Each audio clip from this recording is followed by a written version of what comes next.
Hello guys, welcome back to another live Q&A session.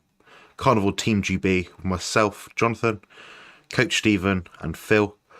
We're going to be answering all your questions today related to the carnivore diet, nutrition, exercise, health, fitness, anything you want really. Now just as a gentle reminder, in case you didn't get the memo, this is now a exclusive members only Q&A, so anyone is free to participate in it if they're a member. Also on Phil's for now if they're a subscriber, but besides that we're going to be just taking exclusive members questions because it turns out that most of our questions are usually asked by members anyway. But anyway, there is free information, so you can still access this stream to watch at your disposal whenever you want after the fact. So there we have it. Anyway, guys, if you've got any questions, leave them in the chat. Even better, leave a super chat, and any of our channels will be able to best assist you that way. And I'm just going to bring attention to this, which I think is absolutely brilliant. Good evening, Team GB. Good evening to you. Hi, Rob. Hey, Rob. Nice one, guys. And hit a like if you haven't yet already. Anyway, guys, if you haven't got any questions, in a minute we're going to be, should we say, having a little chat, a little discussion between us to talk about any upcoming events we have. And Phil has one on his mind right now. What is that, Phil? Oh, yes. Well, the Carnival Conference in Spain, just when I thought it was sold out. So we've had a couple of cancellations and we have some rooms available. So please check it out.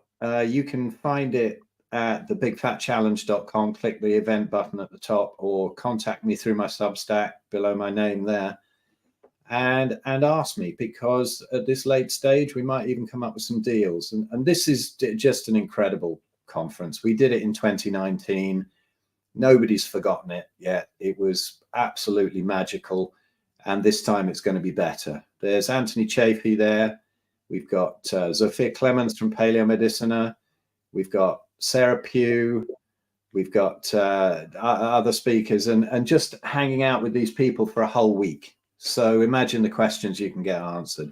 Imagine the contacts you're going to make. You're going to make friends for life there. And it's going to be a most amazing event. So come along, hang out in Spain, get a bit of extra sun in October. That's the 21st until the 25th.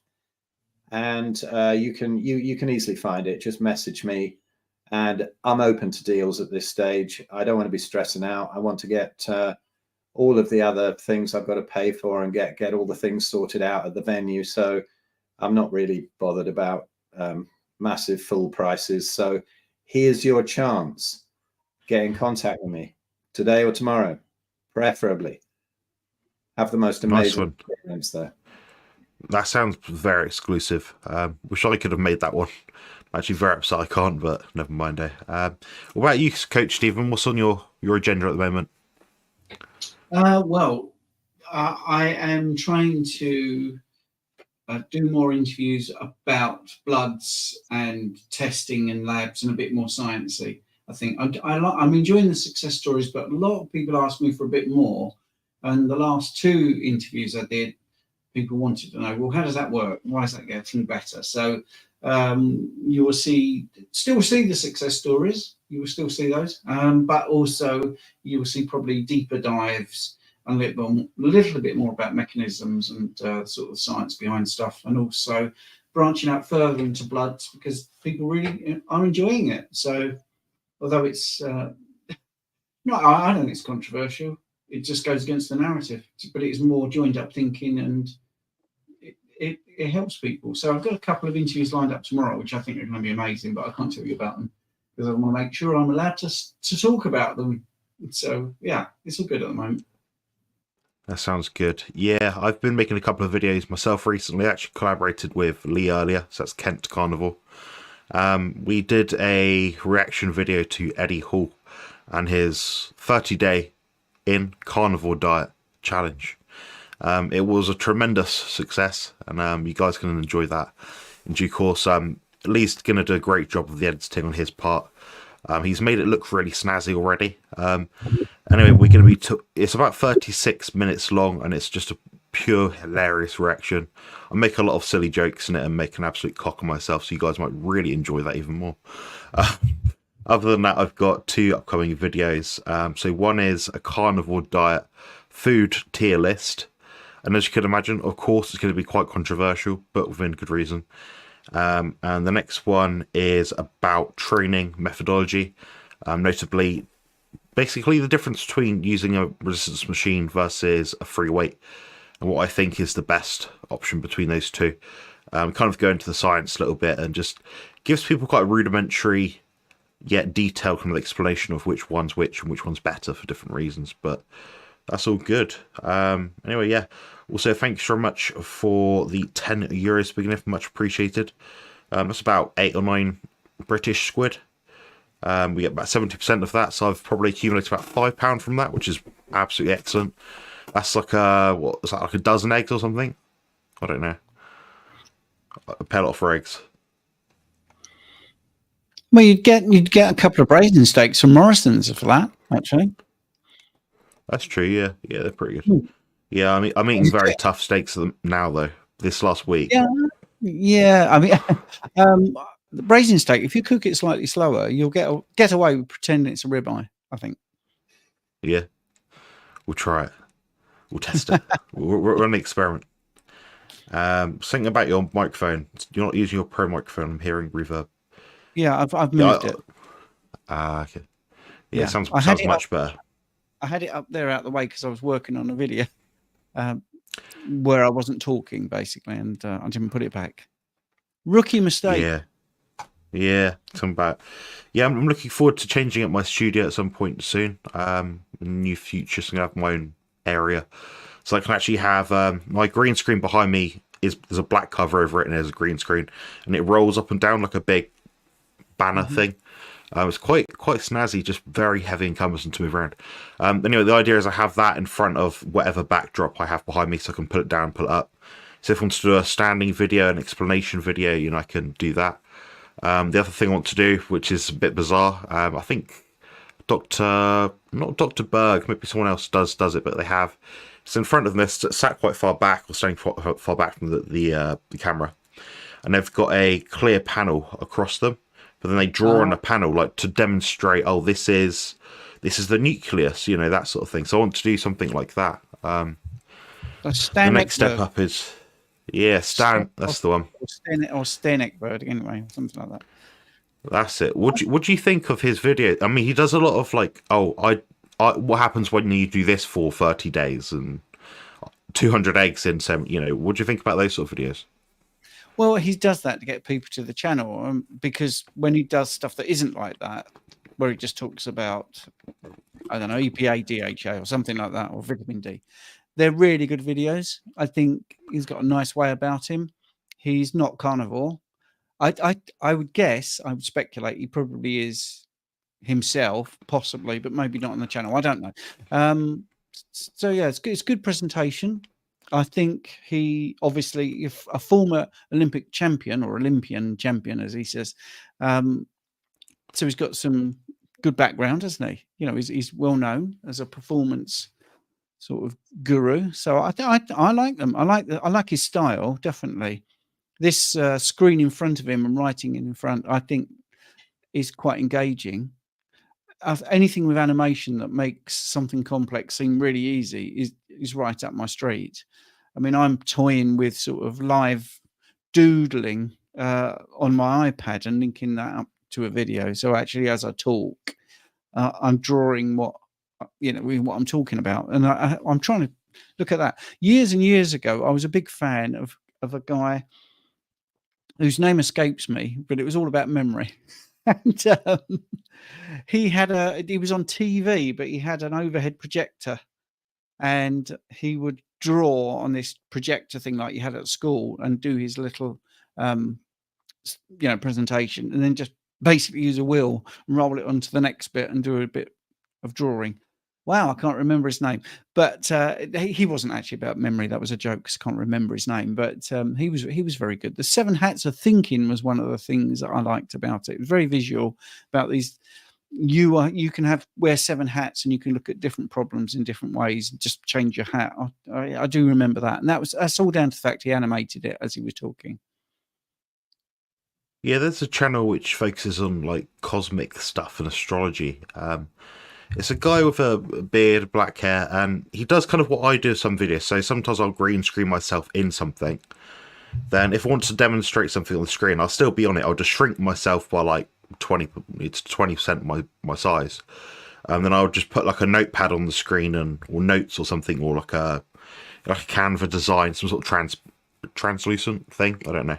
To kind of explain, these are the points I'm making. But just to make that little graphic where you move from there to there, then back down again, that will take me about 45 minutes, and it's for about maybe 10 seconds worth of video. And I'm like, oh my God. It's amazing how these guys edit these videos, because even with all the tech and software in the world, AI can't absolutely perfect the things you want, whether it be video. How many times have I pressed auto adjust or AI video or photo on my phone, it's come out a picture of me in pink or something like that. It just doesn't seem to work out too well. But yeah, we got what you need to do is to draw those really little childish drawings like Peter Rogers, the vegan doc. He's hilarious. Oh, they're good. He draws these things just like it was done by a 3-year-old. And he came out with one today. I think he's got me blocked, actually. But he came out with one today, and it's a little short on McDougall's recommendations about fiber and release of energy. It was hilarious. And he couldn't even get through a short without burping. And I thought, you just never know when that indigestible fiber is going to come out, or which end it's going to come out. And I put a comment up to that effect, and I don't think it got on there. I think he calls me the Hulk Hogan of carnivore trolls. I thought, that was ridiculous. But his channel, I can recommend it. Peter Rogers, Dr. Peter Rogers. It's absolute comedy gold. And it's amazing, absolutely amazing. Bart K ripped him to bits at one point, which is what brought him to my attention. But yeah, his little childish drawings, that's what you want. You don't want tech. You want those little pin men and stuff like that, weird drawings of the digestive system. Yeah, that's what I hope for one day. You'd be able to like insert a credit or something and be like, oh, make it so I'm talking as I am right now, but so I'm walking over a bridge or something to get to, I don't know, a field. That'd be quite cool. And if you like just press a button, it does it for you. So it like eliminates the need to actually do any kind of recording or moving or doing anything. That's the problem I have, like cooking. Like, oh, I want to video me doing this, but the camera doesn't really follow me around, so it's a bit annoying. Or it's the wrong zoom, or a cloud goes by and it changes the exposure of the camera and the lens. Yeah, that drives me nuts. That's probably my biggest obstacle is lighting. I've got all the lighting in the world, just the room is a bit annoying. But yeah, we had super chat from Rob. I watched a new interview today with Dr. Westman and Dominic D'Agostino, PhD, discussing taking exogenous ketones and MC benefits. Very good indeed.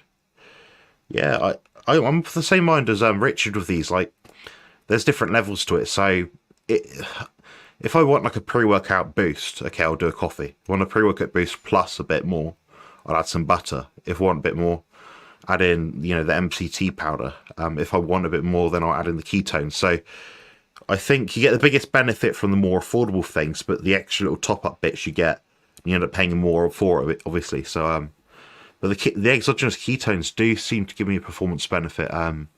Definitely a mental enhancement benefit. I feel a lot calmer, a lot more, I don't know, alert but calm. It's hard to explain, but I obviously used big doses of it, and you don't need a lot, guys. Honestly, like maybe 5 to 10 grams would do anyone, give anyone a benefit, I think. Right, you guys, you used these too? No, Rich gave me one of his potions just before I went up to speak at the Carnivore conference. And he made one, and I think he made it like triple strength because the spoon, the little stirrer thing, was pretty much standing up in it. And I thought, is he trying to do me in? It was like doing a line of Coke. I thought, what's going on here? It definitely had an effect. It really did. But yeah, it woke me up for the talk, and I managed to sort of stop the tremors before I went on there. But yeah, thanks, Rich. Yeah. What about you, Stephen? I can see why people use them. I did try MCT oils when I first started out on my keto journey. I've never done exogenous ketones. I've never felt the need because I think I'm not bothered about being in ketosis, and I'm certainly not bothered about biohacking into ketosis. So some people do that and then they feel good because they're doing the keto mojo, and it looks great. So I don't really rate it for that reason, personally. Mental clarity and cognitive benefits, many people do say that, and obviously I have clients I recommend exogenous ketones to because we're talking about mental health issues. But I'm like you, Jonathan. I try food first, nutrition first, and then if we're struggling with adaptation, actually, I would say, well, you could look at that if you feel like your mental clarity needs a bit of a boost. Athletic performance, I mean, you're the expert in that, so I won't get into that. I do think it reduces, the ketones can reduce cravings, definitely, and appetite, and that's more to do with the fact that you've got energy that you've put into your system, so your body is reading glucose and ketone levels all the time. So it's not a sort of false claim. It's an obvious thing that really happens. But the medium chain triglycerides, I think, oddly enough, I think it's good for topical application for massage oil. Just a completely left field thing for you. Left left hand. That's what I get used on me. Yeah, I actually gave them a bottle and just said, just use that on me. Don't use anything else. Yeah, because that it's was so your clean. advice from a while ago. Yeah. Yeah, it is so clean. Yes, and the antimicrobial properties. I think that's pretty nailed on as well. So, but MCTs give you cognitive benefits, but it's not as rapid. That's the thing. You are digesting and absorbing. I think that's the biggest thing, isn't it? The exogenous ketones are very rapid. MCTs are still pretty quick, very easily digested and absorbed. So that's their place. And obviously, if we had Richard here, we'd be talking about C8. Oh, right, it's the most whatever pure and all that. Well, it's true. And I told Richard off for not actually talking about his supplements in a way where he's embarrassed. Stephen, he's not. Yeah, He's not Pakistani. I know he's not. But anyway, I can't do a Welsh accent either, though. So that's all right. I'm Welsh. I mean, that's my background. I should be able to do it a bit better than that. But it's I've been living up here near Liverpool since 1986, and I can't do a Scouse accent. So no worries. I can't do an accent. I can't mirror that way. I don't know why. I've never been good at deliberately acting. If that makes sense. Like, oh, can you? Like, one of the tests I had when I was diagnosed with autism was about 22, 20, something like that. I had to sort of demonstrate some play with some different toys in a box or something. I didn't know what to do. Like, I freeze when I've got to do those sort of things where pretend to be a chicken. I'm like, what? I can't do it. There's like some sort of block. I'm rubbish. So yeah, I always find it interesting people can actually act. I know, Stephen, you did some acting, stuntman sort of stuff, which is pretty cool. What do you think about BHB supplements? That's what we're talking about, Sheena. So I think for you, with your budget, for your athletic endeavours, probably not worth it, to be honest. I'd spend your money on better food or more food. That'd be my highest priority. That little bit of money there, you might be better served by spending on good quality sea salt, something like that. If you're just using salt sachets from McDonald's, I'm not saying you are, but if you were, hypothetically, sodium chloride and a bit of maltodextrin is not ideal. Spend your money on things which are big levers that you use every day, that are affordable. Obviously don't cost the bank, that let you sort of achieve something without putting too much thought into it. It's like good quality water, good quality salt. All the other ones, guys, like, what investments should people make? Just more meat and fat, really. I reckon it's that simple, isn't it? It'll sort itself out. Yeah. Yeah, I mean, we have covered that, haven't we? These all have a place. I mean, even Andrew Scarborough saying in the comments, the this is a disadvantage, that's this disadvantage, but with that being said, I'm going to use them. So that's the thing. They are effective and rapid, and you know, you can look at different nuances like the esters that he's mentioning, but in the end, if you can get it from nutrition, that's going to be the best thing. And even Richard says that he makes and sells supplements, you know, from his factory in Pakistan or wherever Phil said. It's like everybody says it.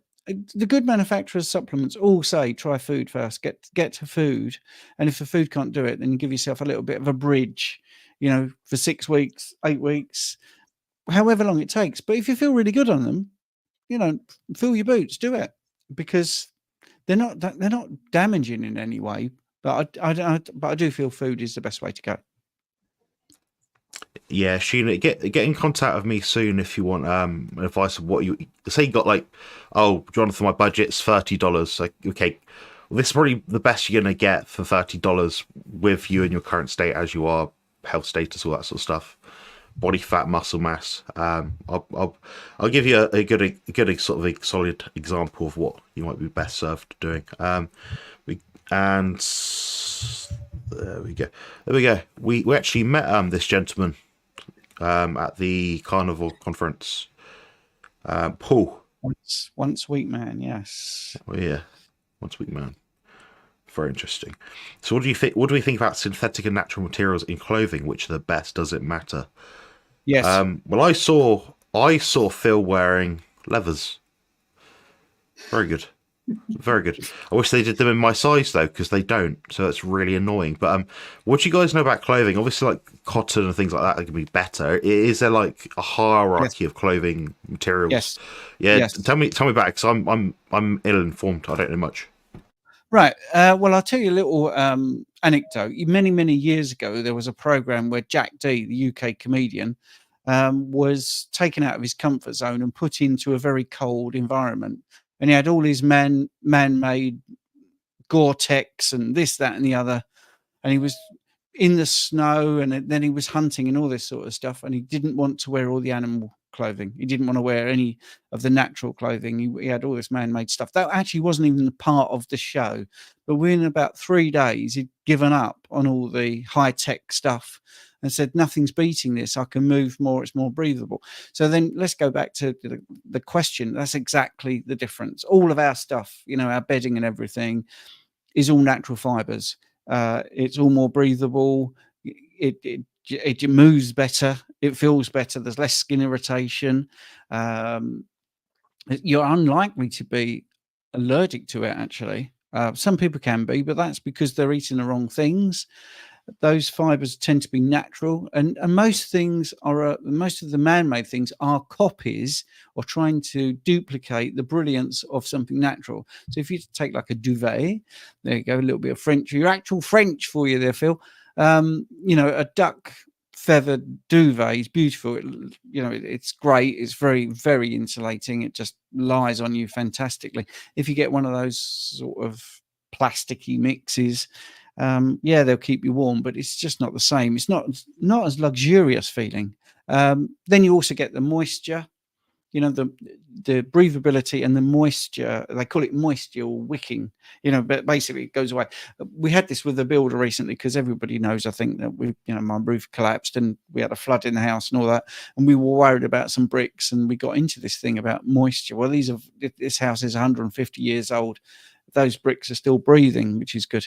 All of the things that are good about natural fibers, durability, you know, and it's the sustainability as well. They last longer. You know, I've got clothes that are natural that have lasted because I eat this way. I don't get super fat, super thin, super fat and all that. You know, they've lasted me 10, 15 years, and they're great. So I think it is a good question, actually, because we're talking about, you know, red light, blue light, grounding and everything.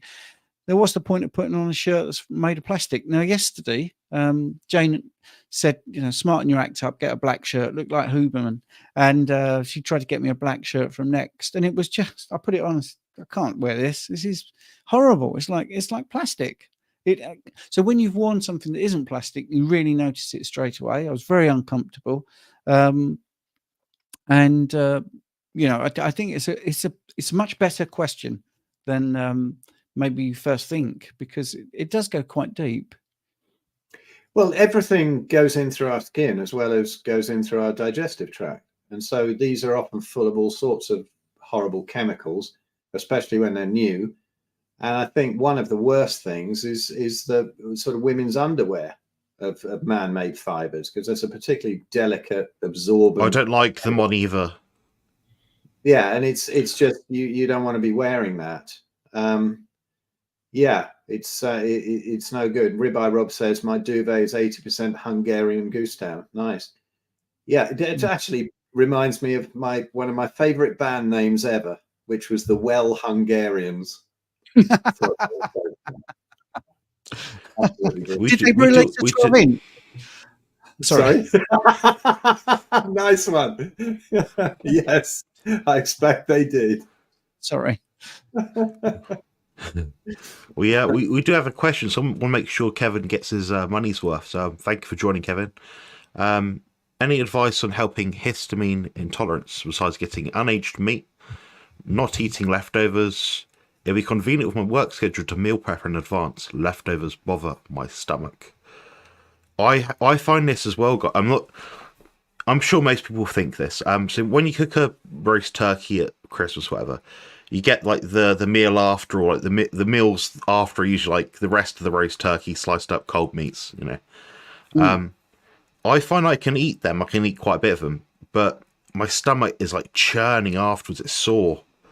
I don't know if it's a histamine or what. I mean, I don't know how long it takes to accumulate histamine levels to a high degree after cooking it, as in it's been processed and cooked, whatever. So that's something I do need to research myself, because I should really know this. But yeah, what do you think about the histamine intolerance? So they've mentioned obviously like not eating aged meat, not eating leftover food. I mean, could cooking be a good sort of way to sort of sort that out? So not overcooking food, slow cooking food, things like that. What's the other one? Bear with you guys, my brain's dead. I'm the leanest I've ever been right now. I can't even think. We're talking about food, cooking, yeah. So maybe Kevin steaks. Maybe he cooks them just slightly seared on the outside, but then he eats them during the day. So maybe there's a bit more taurine in it in that case. Maybe which might help digestion, which will help clear histamine. It might be that less accumulates from the cooking process. That'd be my first spot. Just searing the meat on the outside, assuming it's like beef or something. But what would you guys do? What are we missing here? I'm sure there's a lot more to talk about. Well, there is a lot more, and obviously I'm always talking about aged meats because I like the taste of aged meats and I like the texture. But obviously, if you have a histamine problem, then you are going to find that difficult, because there's more histamines. Any living organism that dies produces histamines. Plants produce histamines, animals. So anything that's been dead for a long time or longer time will start to produce more. So that's one of the things. Always eat fresh. If you're buying fresh meat, say from the butcher, and then you take it home, just leave it in the fridge and you don't eat it for 4 days, you would have been better to put it in the freezer and then thaw it out, just to reduce the levels of histamine. You can also look at what your body is doing. So there's a thing called diamine oxidase, or DAO, which many people buy as a supplement, and that is an enzyme that is involved in the clear up of histamines after it's been released. Histamines aren't the enemy, it's the level or the clear up operation isn't working right. So it's either too much for your body, there's too many histamines, or the histamine's been released and your body can't clear it up, and DAO is the enzyme that does the clear up. So you could introduce kidney into your diet, because that has concentrated DAO. So that's the food option. Or you could look at a supplement, again, as a bridge to help you clear up the histamines afterwards. Obviously, things like cheeses, because cheese is made with an aged process, that's something to avoid as well. So I think you can manage it, definitely. So I would look at sort of pre-ingestion. So what is the food you're buying, as fresh as possible, not aged. Then you've got storage. So if you're not going to eat it straight away when you get home, freeze it rather than leave it in the fridge. And then what happens once you've ingested it and you've started to digest, you could possibly be including kidney to increase the level of DAO, or you could look at a supplement. No, brilliant. I think Stephen's covered everything there. I would say, though, that I think I see this in time always dying down with carnivore. Things seem to sort themselves out. But in the short term, mostly I get people who are seriously autoimmune, and I just go, yeah, you know, so what? You know, eat what you like and focus on gut healing. But that's side of it tends to calm down. I noticed that all my histamine issues have completely disappeared over the years, and I can eat, you know, if a neighbor's been dead in their house a month or so, I can eat them and stuff. That's just for the vegans. That's just for the vegans, because we're all cannibals, right? No, I'm messing, but I don't mind aged steaks, stuff like that. Yeah. If you can't stand kidney, as My Food Addiction is saying in the comments, you can chop it up very finely and add it to ground beef. You can hide it in foods and make it a bit more palatable. So I think that's one of the things Richard does, actually. He takes his ground beef and puts some of the organ meats in, because he doesn't like organ meats, but he realizes that they have some things that confer benefits. So that's why he does that. Yeah, I've had a ground mix recently, which was organ meats. We had 20% in it. I think it's not organ meats that I don't like. It's just one that I really hate, and that is, funny enough, kidney. I absolutely hate it. I can't stand it. I had it once. I cooked a load of it, and I was like, it really made me feel sick. Like, really, like, I'm never going near it again. Like, you know, when you've had something in your life, you're like avoid. But then I'll have heart, I'll have liver, they've had testicles at the market before, but I've not picked them up yet. They're bloody huge, like giant goose eggs. Yeah. Jonathan stole my liver at the carnival conference. Oh yeah. And then found out that 3/4 of his plate was liver anyway. Yeah, we had these. It looked like bavette steaks, or maybe something like that. Yeah, it looked like bavette steaks. I thought, oh, they're quite nice, because there's other cuts of meat which were somewhat similar sort of size. Some was obviously like brined meat, and some was obviously like roast topside beef or something. But yeah, I picked up this like square-looking rectangle thing, and I was like, oh, it just looks quite cut. Like the way it's cut is quite sharp. You know, like meat is usually a bit ragged and stuff, but yeah, it's cut very sharp. And I picked up 2 pieces and I ate them. I was like, oh my god. I actually quite enjoyed it. I liked it more. I disliked it, which is interesting. But then the day after, I think I had the same. I also had ox heart or something. Was it lamb liver? I can't remember. Then the day after that, I was going to have some. I was like, no, I don't really want any more. So it just goes to show. But I've not had a taste for it since. It's been about a week or so, maybe 2 weeks now. So yeah, I don't mind it. It's quite nice. Do you have any more questions?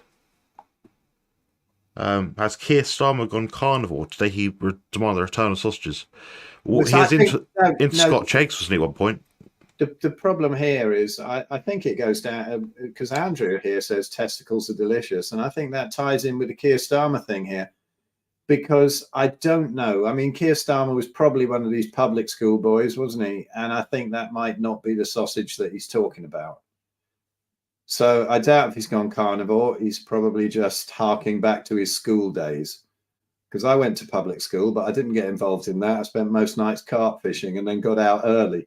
So I know what you're talking about there, Keir. You shirt lifter. Yeah, I'm curious as to who out there is actually following a carnivore diet, or has tried it and got some benefit, but not sort of said anything. You know, some lock away, you know, old-fashioned rock star or something, sit in his basement getting all these health benefits and keep it to himself. Well, you know about Owsley Stanley, don't you? Who used to make the LSD for the guy that was a bit loopy, and everyone thinks he's a dog's bollocks. Yeah, for the Grateful Dead. Yeah, he was. Well, he was. You know, he made basically meat and LSD. So you know, he's not going to be entirely on the level. But yeah, I think there's people out there. There's people out there who do it kind of wrong. I mean, I was playing with the Daz band at a festival last year, and I went around the back of the marquee to congratulate a drummer that was playing in another band that I thought played brilliantly, that I was supposed to be playing in, but I couldn't have time to do it. And I knew that in between that band and the other band was was David Icke. And so David Icke was speaking in between. And I went in the back of the marquee to talk to this drummer. And this big dude fell over and I kind of caught him, you know, he sort of stumbled a bit and he was like, oh, look, it's David Icke. And I was chatting to him about his arthritis and whatever. And I said, yeah, I'll help you out with that, man. And then we talked to his sons and his sons admitted to me, well, Jamie admitted to me that it was his idea of the carnivore diet was he'd had kind of discovered it, and his idea of the carnivore diet was to pull the middle out of pork pies. I thought, no, you got a bit of a way to go there, mate. So you never know when somebody says they're on a carnivore diet whether they actually are, do you? Really? You know, they might be eating just anything, you know, just old sort of hot dogs full of God knows what. Yeah, I've met people who follow a carnivore diet that includes fruit and honey. But the way they sort of promote it isn't like, oh, I eat mostly meat. And it's like, oh, I eat a carnivore diet. It's like, all right, what's your breakfast, lunch, and dinner? And there's some sort of fruit or honey on every meal, and like a substantial amount of it. I'm like, is it really a carnivore diet, or is it just a better diet than what most people follow? I don't know. Weird. I can smell lard cooking in my house. I'm hungry. Well, at least I might wrap this up in a minute. At least it's not kidneys. My missus sometimes has them, and it just smells. The whole house smells like piss. I can't take them either. Terrible things. It was a gaff at the conference. He said sausages instead of hostages. What was that about? Don't know. Can't get that one. Sorry, who's Chris Pratt? Chris Pratt is an actor. Oh, is he? Yeah. Okay. Sorry. Yeah, and Keir Starmer is a Pratt. That's the link there. There was something earlier on about Keir Starmer. Today he demanded the return of sausages. So it sounds like he was meant to say hostages and he said sausages. Oh my god. Oh, I see. Okay. Yeah, I don't know anything about the news or anything. Oh, politics. Yeah, I live in a little bubble, guys. It's a bit easier for me. More tolerable. I'm completely ignorant to stuff, this sort of thing, but people love to tell you what is and isn't happening. I'm like, oh, until it happens to me, I'm not too concerned with someone I care about. But yeah, I think we'll wrap it up there, guys. No more questions today. Thank you very much, everyone, for joining. You can find us all at our respective YouTube channels. Mine is Carnivore Muscle. We've got Coach Steve in the middle, which is Coach Stephen Thomas. Is that your YouTube channel name? Yeah, I think so. Loosely. Phil Escott is just Phil Escott, and you can find us on the websites. Mine's competitionconsultant.com. We've got we got Stephen at the UKCarnivore.com. We got Phil Escott at I can't even read that. PhilEscott.substack.com. PhilEscott.com, and I'm sorry, I just got to jump in again because I'm desperate to get this sorted. If anybody who's here now who wasn't there at the beginning, we have a couple of rooms left at the Spanish Carnival Conference next month, October 21st to 25th. And we've got Anthony Chafee, we've got Zofia Clements, we've got Sarah Pugh, we've got amazing speakers, beautiful place in Spain. Contact me for deals on these last couple of rooms, please. Come and fill up these rooms. It's heaven, this place. Come and chill out in Spain next month. All right, thanks very much for joining, guys. Cheers. Introducing Beef Up Carnivore Bodybuilding Bible. The ultimate guide for men and women to lose fat and build muscle. And the best part, it's only $12. Don't miss out on the most detailed resource available. Get a copy now at competitionconsultant.com.